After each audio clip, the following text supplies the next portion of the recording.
ברוכים הבאים לכל מי שהצטרף, ערב טוב, תודה שהצטרפתם אלינו. שמי אודי לנגו, מי שלא היה במפגשים קודמים, אז אני אציג את עצמי בשתי מילים. אני עוסק בתחום המוזיאונים, בנושא של הדרכה קולית, מולטימדיה ותוכן ופלטפורמות טכנולוגיות כבר מעל 20 שנה.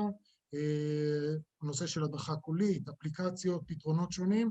לפני זה הייתי מספר שנים בתחום של טלוויזיה, עיתונות, פרסום, והיום אנחנו עוסקים בתחום הזה כבר, כמו שאמרתי, כבר קרוב ל-20 שנה. האורח שלנו היום זה אריק לונגו, שהוא משמש כמנכ"ל ארגון MCN, שזה Museum Computer Network. זה ארגון שנוסד בשנת 67, ומציע מרחב דיון ופעילות בתחום של שילוב טכנולוגיה ותרבות, מתוך מטרה לחבר ולשתף ידע ותובנות ולקדם חשיבה בנושא של טכנולוגיות חדשות במוזיאונים. לונגו בוגר לימודי משפטים, מילא שורה של תפקידים בתחום התקשורת, הוצאה לאור ופרסום, עוד לפני שהשתלב בתחום המוזיאונים בחברת אנטנה אודיו לפני כ-20 שנה. הוא הרצה באוניברסיטת ג'ון הופקינס, פורדהאם ו-NYU, הוא גר בקייטסקיל ניו יורק, דובר אנגלית ועברית. Okay, that's about the Hebrew for today. Good evening, good morning, Eric. Thank you. I'm very pleased to have you. We have a lot of viewers from Israel. All of them are professionals in the museums sector, waiting to hear different insights and thoughts that you might have to tell us regarding your activity, your organization. So, I mean, welcome and over to you. Thank you. Thank you for having me, and good afternoon, everyone. Okay, so I'm going to share my screen. Eric, just a second, I'll steal from it. רק להגיד לכולם, המבנה של המפגש היום, מצגת שאריק הכין עבורנו, ובהמשך תוכלו כמובן לשאול שאלות, להתייחס, הערות, אבל נתחיל במצגת שלו. Okay, Eric, please go ahead. Good. Okay, so you're seeing the white screen, right? Yes. The presentation. Okay, super. Okay, well, good afternoon again, and thank you, Udi, for inviting me. Udi and I go back 20 years. We both worked for Antenna Audio. And it was great to reconnect with you, and thanks again for inviting me to speak. So I'm Arik Longo. I'm the executive director of MCN. Hold on a second. And yeah, that's right.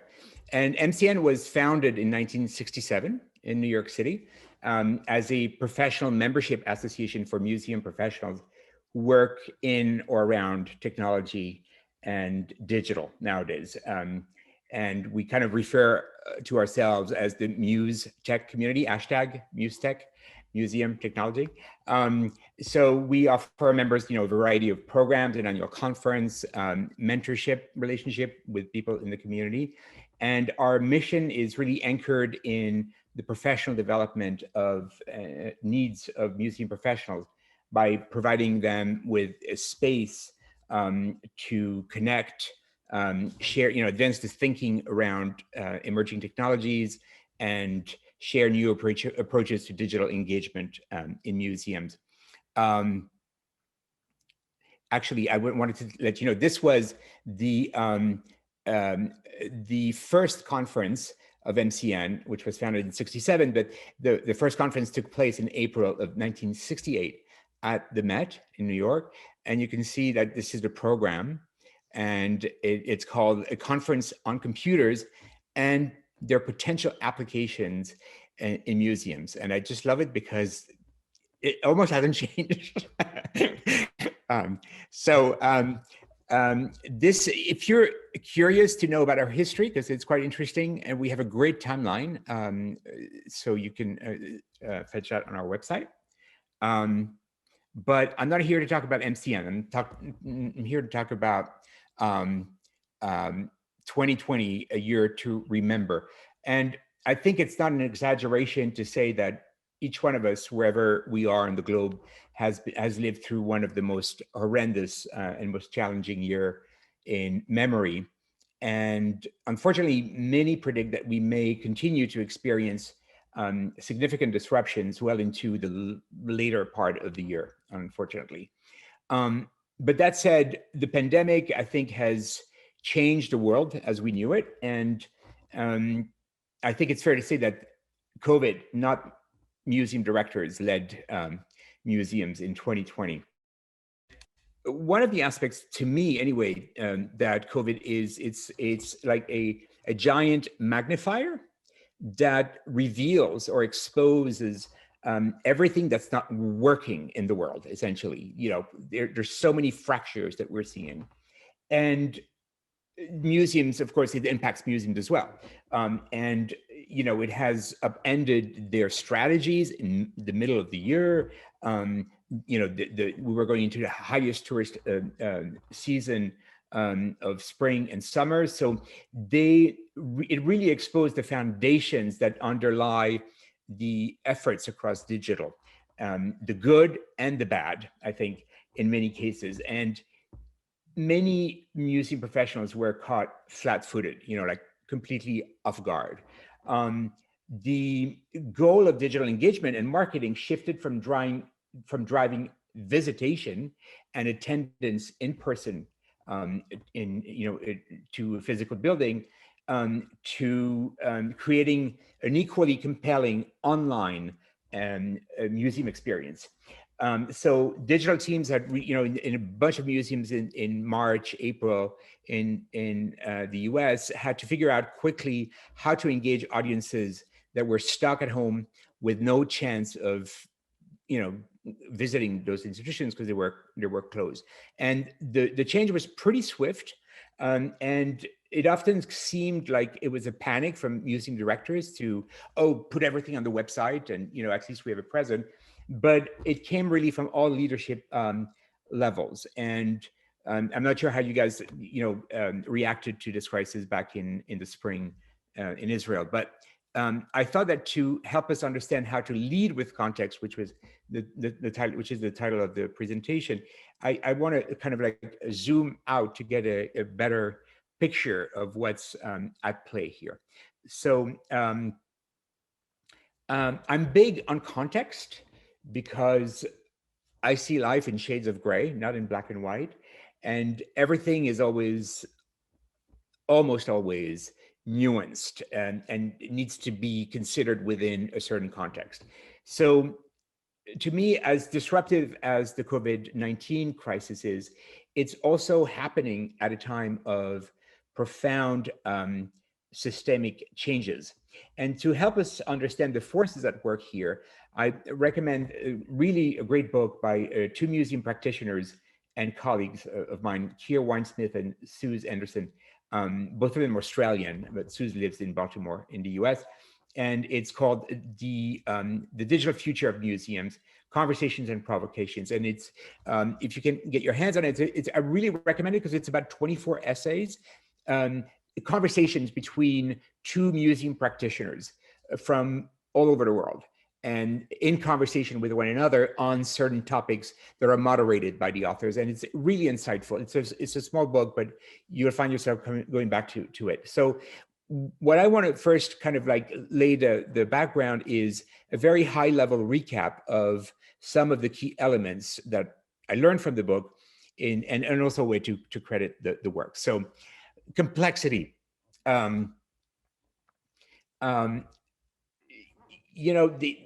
What we're going through right now is in the world is like a confluence of dynamic forces that are interacting with each other's in various kind of independent complex systems, right?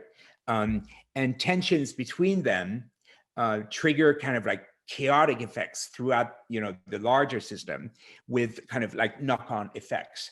And there's many of those systems. There's obviously globalization, urbanization, demographic changes and generational shifts, social, economic, and racial inequalities, climate change, migrations, job outsourcing, substantial technological developments. And in the past 30 years, the internet has left us even more connected. And the emergence of social media, as we know, even more interconnected. However, the dynamics of collective attention, or our capacity to focus, are accelerating, fragmenting, and precipitating public discussion. As individuals, institutions, and society, we're ill-equipped to deal with and make sense of such complexity. So what does that mean for museums? These transformations in the world are causing tremendous challenges for museums, which are basically institutions that guard knowledge, and their approaches to knowledge were informed based on a set of assumptions that were essentially made back in the 19th century during colonization.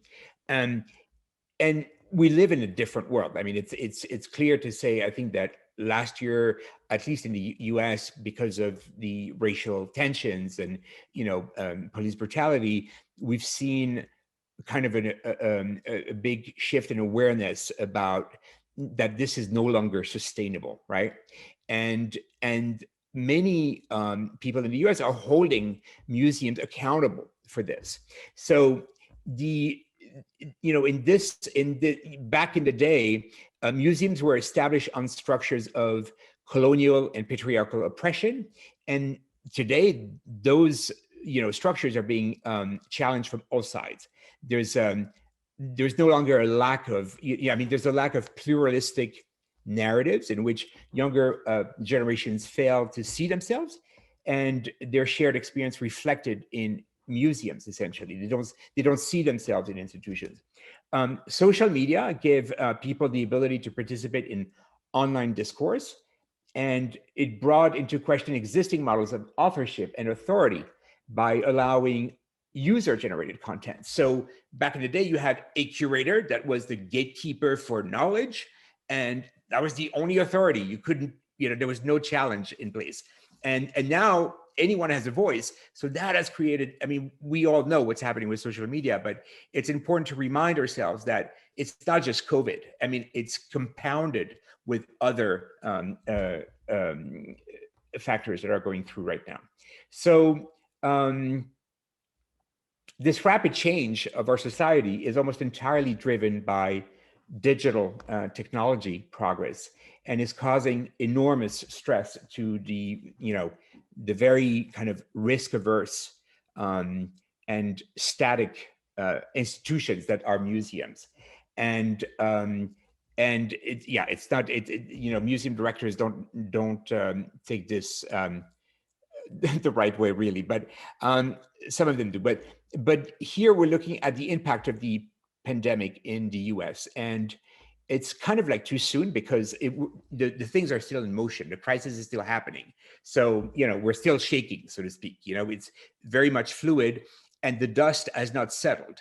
So it's hard to assess the impact of the pandemic on museums on top of this larger societal trends. But generally speaking, museums that had already prioritized digital were much quicker to respond to closures. It didn't necessarily solve the lack of visitor-generated revenues, but those were more prepared and positioned to lean on their mission and engaged with digital audiences. And of course, that means the top ones, for the most part, that have large endowments, even though they took a hit on their budgets and revenues for last year, they were still able to coast, at least for the first year. If we go extended, into lockdowns for another year, I think that would be catastrophic. But the economic and social consequences of COVID-19 have shown to be devastating. And 63% of this is going back to, I think those numbers are from April, if I'm correct. 63% of cultural organizations in the US are expected the overall impact of the coronavirus on their organization to be very severe. And the data points featured on this slide, as you can see, and actually it's from July, show the total economic impact of the sector at about $6.7 billion and combined staff layouts upwards of 62,000 workers. The cultural sector in the US employs more people than banking and mining, and gas and petrol. I just learned that yesterday. Actually, I was stunned, because obviously, you know, our country, we never give money to the arts, and yet there's, you know, massive people that work in this sector, and it represents I think 2% or 3% of the general output of the GDP of the United States. So, you know, I think the pandemic has been felt in similar ways around other parts of the world. That said, this is actually an opinion piece that was from the New York Times yesterday. And it was about climate change, but also about the pandemic. And the author just says, you know, just say goodbye to normal today, because it's not coming back to, you know, where it was. So let's talk a little bit about, you know, why museums are being disrupted so severely right now. I think over the past, you know, kind of like 40 years, and again, this is very much a US-centric, you know, position, but mostly in the US, but not only. For example, like, I think this is the Rijksmuseum, this is the Louvre and this is actually the Mona Lisa exhibition at the Met in 55 or 57 or something like that. But you know, many museums have enjoyed the era of the large blockbuster shows, you know, and that drew hordes of people. Since last year, travel restrictions combined with public spaces mandated closures quite literally overnight, dried up all the kind of like, you know, visitor generated revenue. And that include admission sales, public programs, advanced ticketing sales for groups, public talks, concerts and lectures, dose and guided tours, etc. Retail sales, special events, restaurants and cafes, and even parking. So all of this has been completely dried up in a matter of literally overnight. So, and the large kind of like high art, you know, popular destination, MoMA, the Louvre, the Vatican, Guggenheim, have been hurting the most, but at the same time, they're the ones who can withstand the crisis longer because of their size, as we've just seen. The travel industry experts are predicting that the global travel market and the hospitality industry may never fully recover to pre-pandemic levels because of the loss of business travel, which experts say is not coming back at all. You know, we've just proved that we could work from home. So a lot of experts are not expecting business travel to come back. So the crisis, I think, is upending a lot of assumptions that we're making museums. And the question before museums today is, will they be able to transform themselves into institutions that can remain relevant to younger generations in the absence of box office revenue? And museum leaders need to figure it out to stay afloat without, you know, the ticket sales, essentially. What's interesting, the pandemic, as you can see here, and we all know, has upended also how we interact with each other within enclosed physical spaces, you know, such as gyms or restaurants, and museums are part of that. So social distancing rules, mask mandates mean that museums need to completely rethink their space to meet stricter public health requirements and guidelines. So only museums with the large budgets, again, can afford to do so. And about 2/3 of American museums, I think it's like, there was a number, I think it was about 27,000 museums in the US 2 years ago in 2019. 1/3 of those may not survive at all. They will just go, they'll disappear. Just to give you the scale of the, you know, the impact here. And as I said, we don't even know how it's going to settle ultimately. So because of the pandemic is limiting those social interactions in public spaces, museums need to think creatively to redefine the visitor experience and the visitor journey in radically transformed physical environments. It's interesting here to consider what some performing arts institutions, such as theaters and opera houses, have done to adapt. For example, the Met Opera last year, which is bleeding money, obviously, because they've been closed for like over a year now, I mean, almost a year. They started to produce intimate Zoom calls, with singers from the company performing arias in their home, and that has been quite popular. But it's not the same thing as sitting in an opera house and listening to Aida. But zoos, aquariums, botanic gardens, even stadiums and other sports venues are also adapting to this change. Many are kind of looking to understand how audiences behave to retrofit their physical space to accommodate new social distancing rules.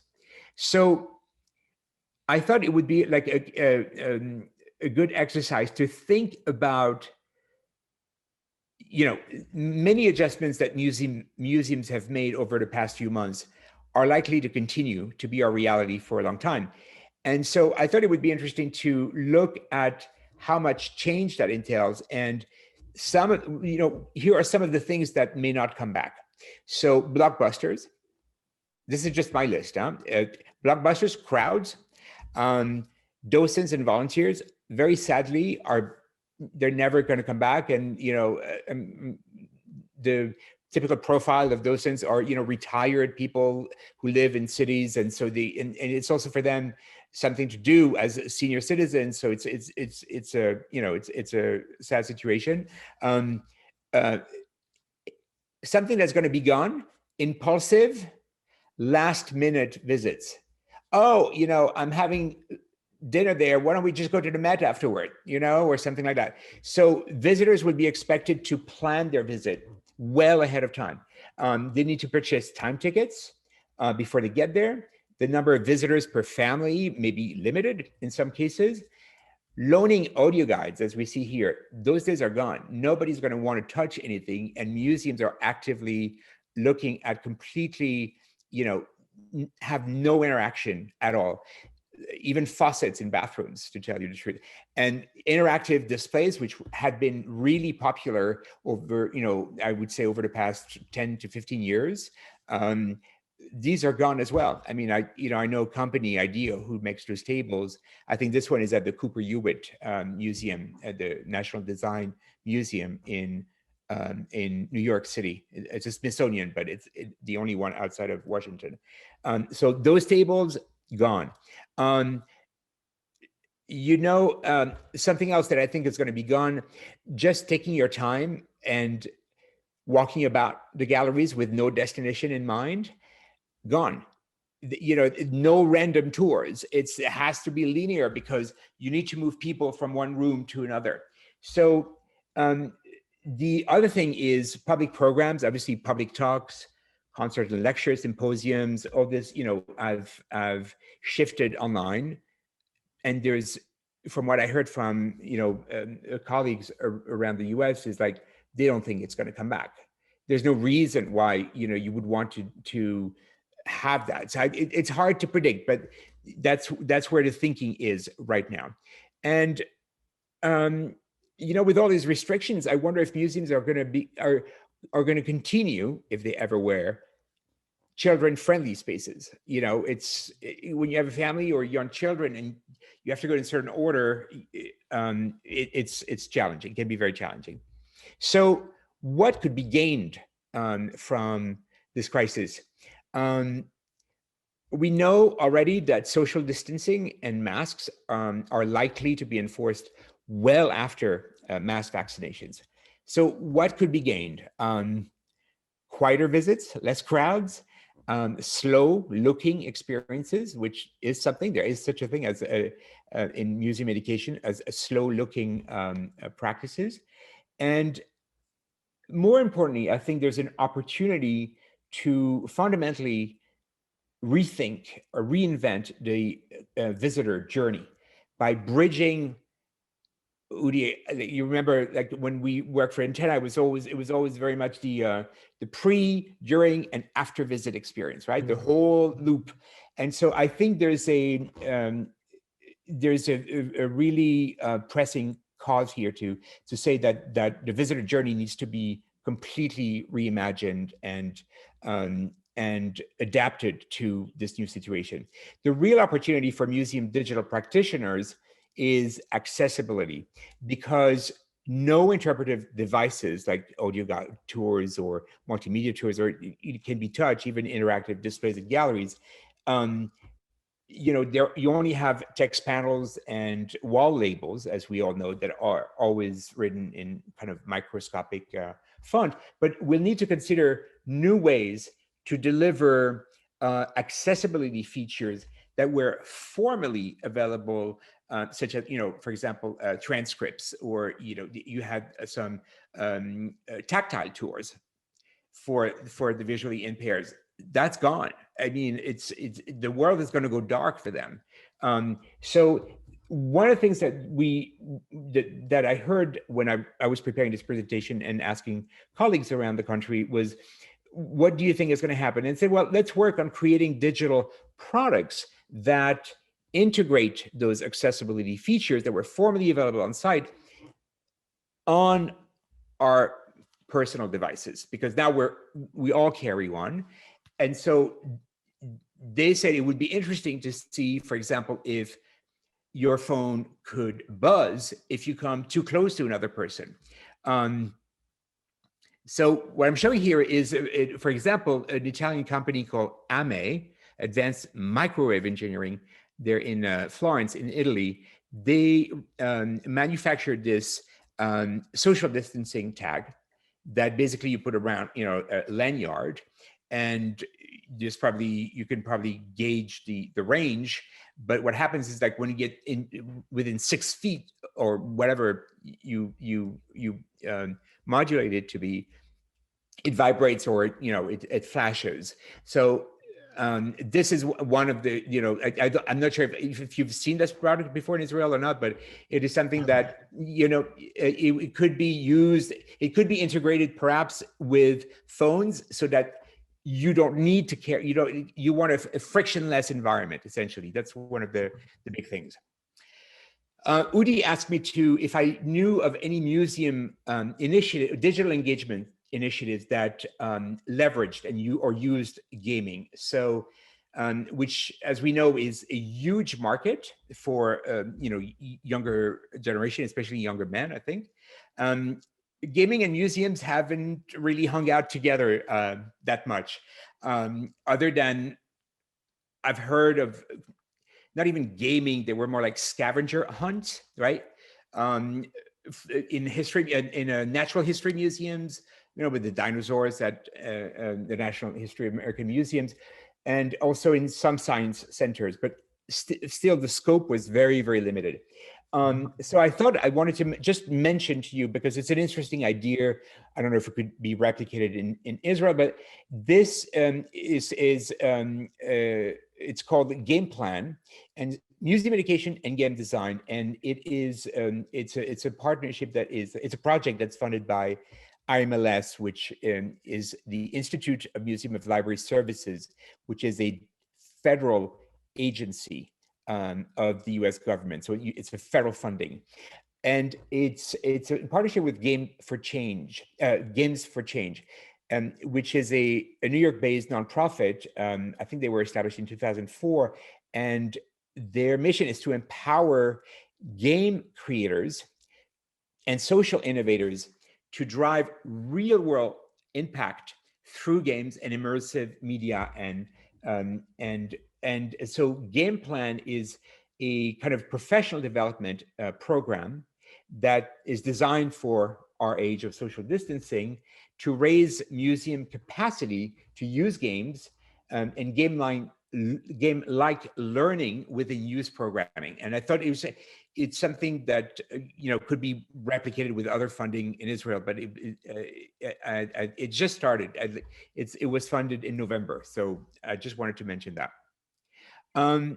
And here's a very non-digital way to be relevant and by trying something different and something new. And the cover of the last quarter of 2020 of the Met Bulletin is called A Time of Crisis. And it serves both as an acknowledgement of the times that we're going through, but also as a brilliant demonstration of a thoughtful kind of response. Because instead of featuring the recent acquisitions of the Met in the last quarter, the bulletin itself is a disruption. It answers a different call. And it is actually a collection of essays from various staff members of the Met that share new perspective filtered through the lens of 2020 on the museum and its collections. And because, and I think it was really a great, it was moving because it was very personal. It was from curators, from guards, from the chief of security, et cetera. And, doing the traditional acquisitions bulletin would have been tone deaf. So I give credit for the Met to, in their own way and in a non-digital way, to still respond to the hour with, with empathy and relevance. So as museums rethink their visitor journeys, they also have an opportunity to create experiences that are designed for far more diverse types of audiences and visitors. And through storytelling, they can offer a variety of entry points to their collections. Diverse narratives demonstrate the richness of perspectives and have the potential to speak to visitors of diverse backgrounds in ways that a traditional approach to art history has assumed a unique view on, a particular story. So my point here is that, yes, there's COVID, but because of all the changes that I've mentioned earlier, this is a crisis of relevance. And technology, get this, has nothing to do with it.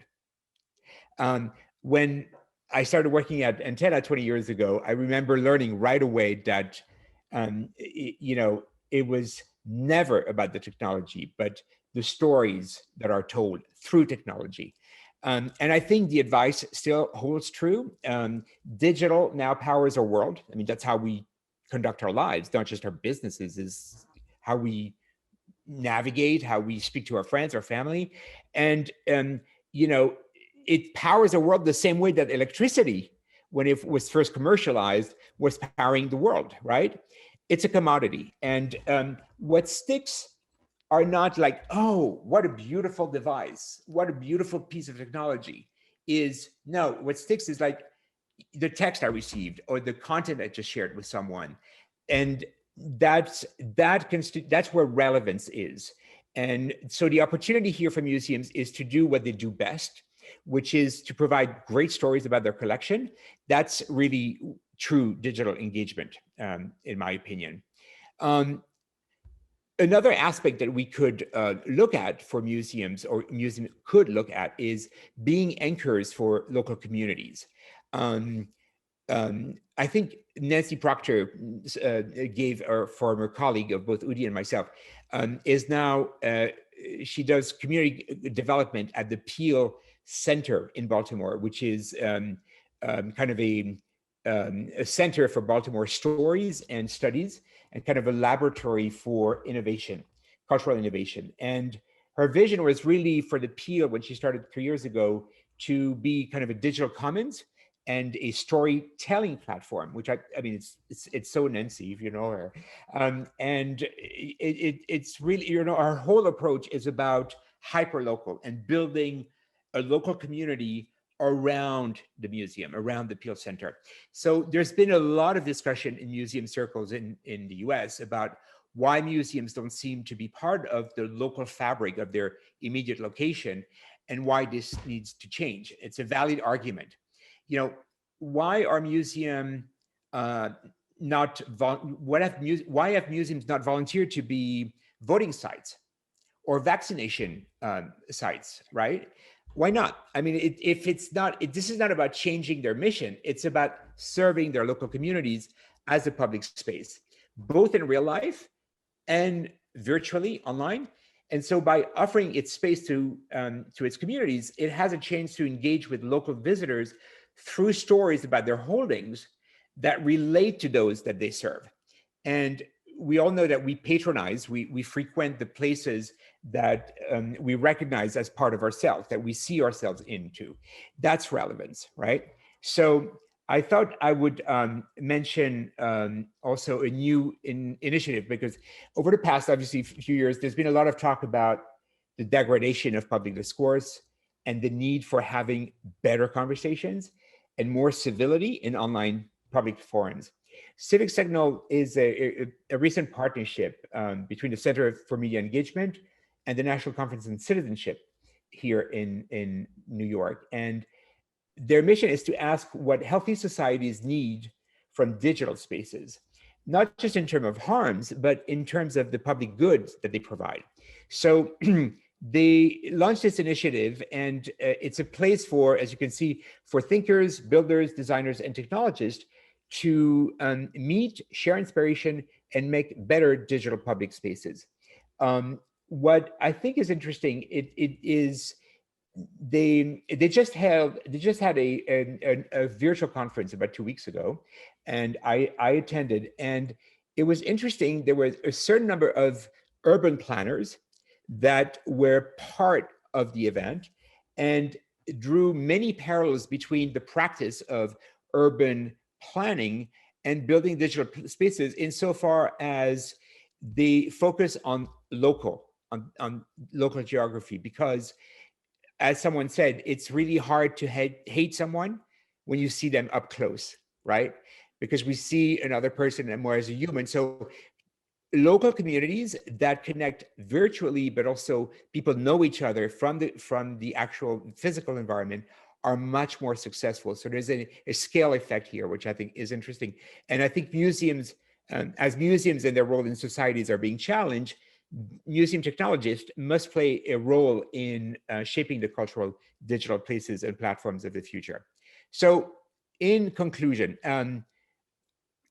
I have some homework for museums.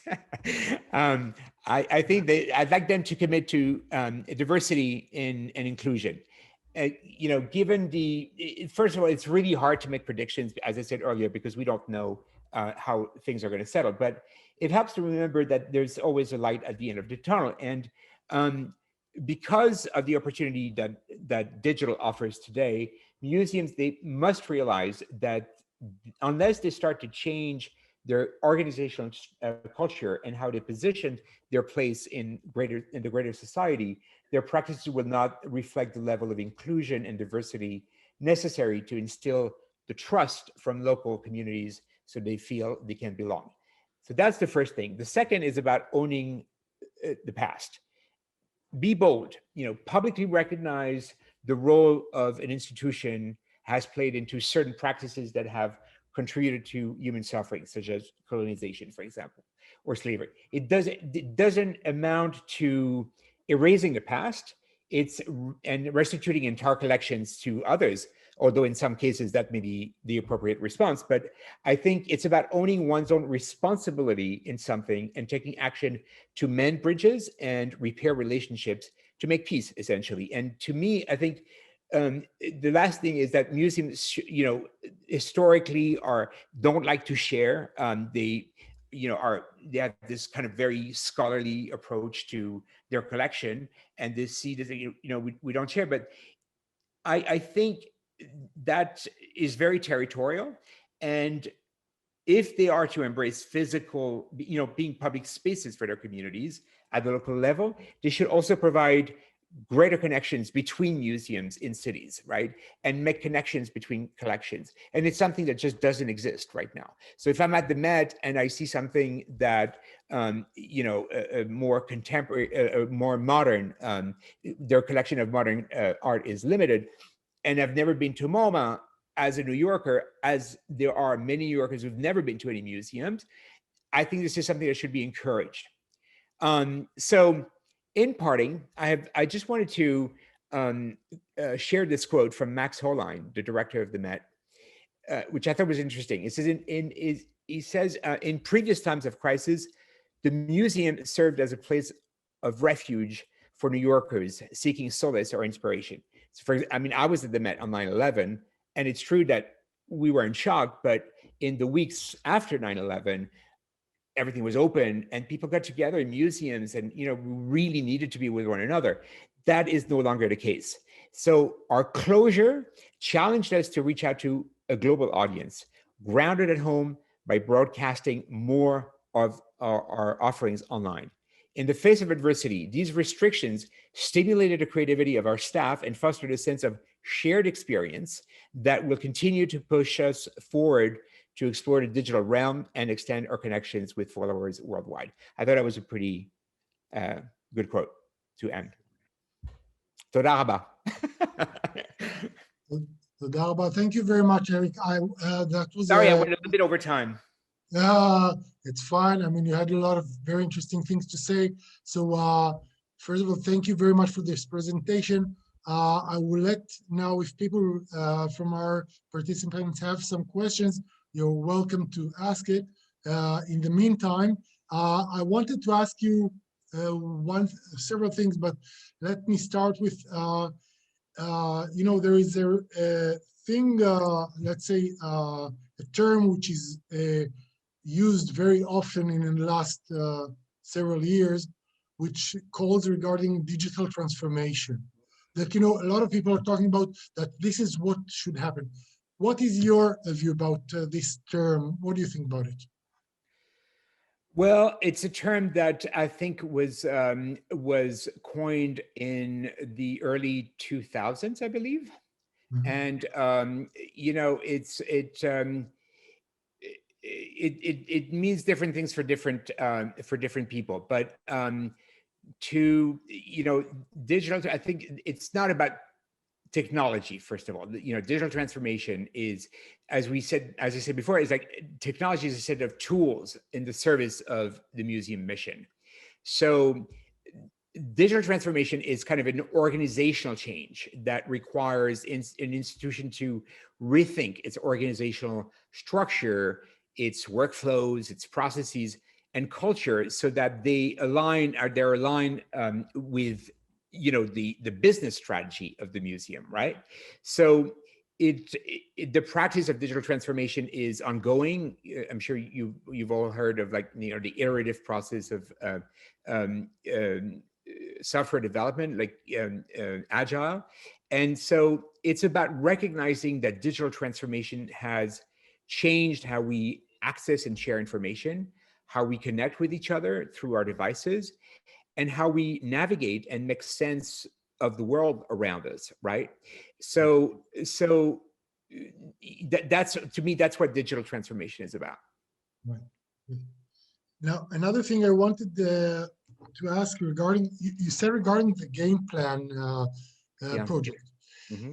How are they planning to finance those projects in the future? Now I understand it is something which is funded by, I don't know, is it something? IMLS. Yeah, okay. Yeah. It's a good question. IMLS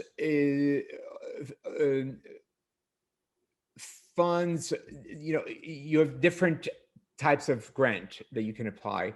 And I'm not sure the category of the specific grant, but they often fund innovative projects, like as experiments, where they would ask the grantees to report on the scalability of the project so that it could benefit the entire museum sector, or help with that. So I'm not sure what the terms of the specific grants are, but I think it's a good initiative. And I served as an interface between connecting Game for Change with some museums that jumped on it because they have no school groups right now. And so they're also bleeding money in that category. So the ability to have a partnership using gaming to engage new audiences, and particularly younger audiences, I think was very attractive to some. Sure. But are they counting on having such projects, copying those projects, installing such projects in museums, and having those projects funded by the users, by visitors? I mean, will this cover those costs of those projects? That I don't know, to be honest with you. I really don't know. Just a question. Yeah. Right. but you know, in the US, it's always, I mean, you know, most museums have to fundraise because there's very little subsidies from some states. Most of them are grants, but IMLS funds nationwide projects that aim to reinforce the infrastructure of museums, whether it's professional development of their staff or you know, a better infrastructure for internet or buildings, or it's really about building the capacity of museums. That's what they invest in. Right. Now, another thing I wanted to ask, since you predicted that blockbusters are over or almost over, or at least we'll have much less blockbusters in the future, in the near future, how will museums, you know, continue their operational? You know, how will they be? I mean, at least in the US, if there are no blockbusters, how can they survive? Is there anything you can say about it? No, I can't, because it's just, it's such a, I don't know. It's really hard. You know, if the, say, you know, we reach like another 9 months before things go back to, you know, they won't go back to normal, but you know, I think people are bruised and scared to travel. It's hard to predict how it's going to go. You can also see, like, people would jump on airplanes and go, and you know, we've been deprived of travel for almost a year now. I haven't flown in a year. It's really unpredictable, you know, how it will unfold, to be honest with you. I think it's a little too soon. Sure. Now, another thing I wanted to ask, you said that one of the things that is going to happen and should happen is for the museums to approach their local community, to interact better with their surroundings. I mean, does that include digital activities, digital social, of course, social media, you know, like museum social media platforms are really, you know, most of them do now, by now they do a pretty good job at engaging with their audiences. But so I'm sure many visitors or would-be visitors are already engaged on social media with a museum or an institution before they go there, you know, but I think it depends on the institution and the area. Now, another question, which just a second, אם יש למישהו מכם שאלות, אתם מוזמנים לשאול כרגע, אתם, מה שנקרא, אנחנו עוד מעט מסיימים, אבל בכל זאת, אם מישהו רוצה, אתם מוזמנים לשאול.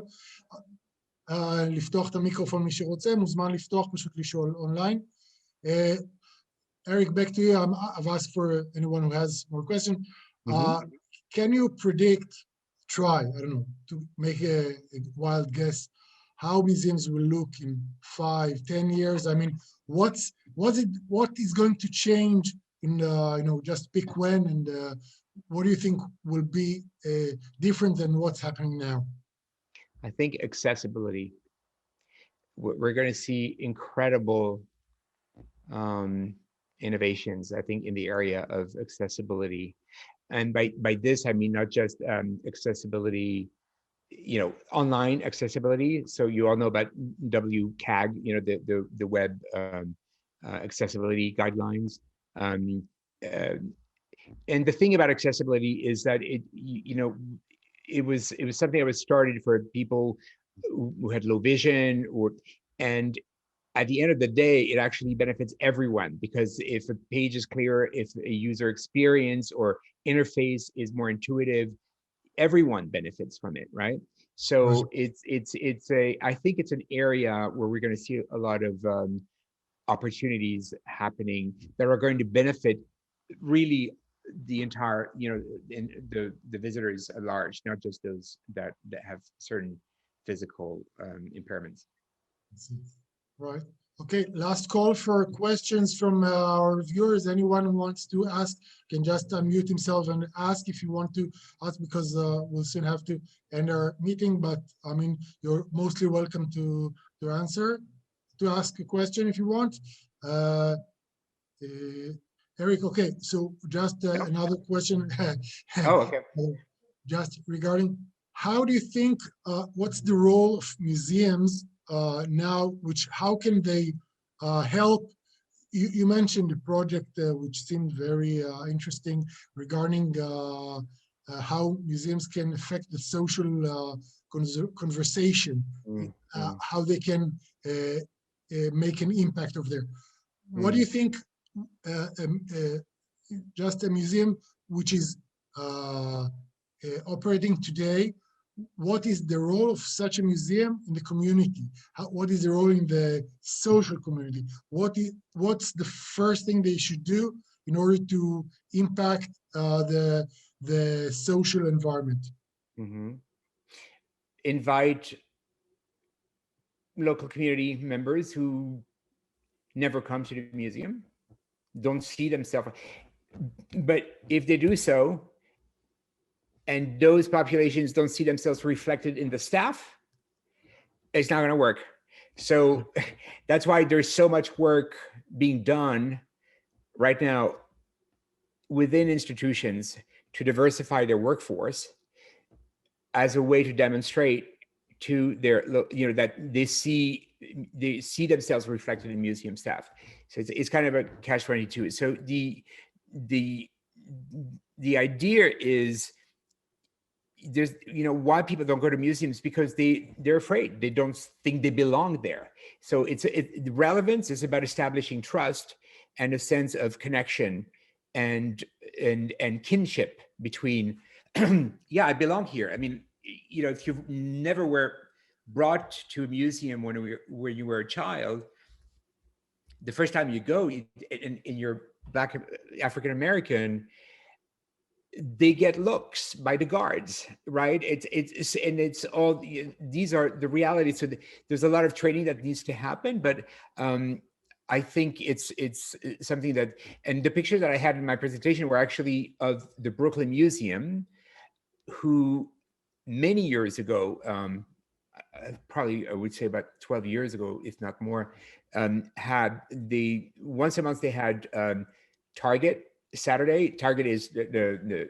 corporation like Walmart, and it was like a night, a club night, because they have a beautiful, I don't know if some of you have been to the Brooklyn Museum, but it has a beautiful Beaux-Arts court, and it brought massive people. It was free, and for many of them, they've never been to the museums before. So it was a really interesting experiment, and one that can be replicated.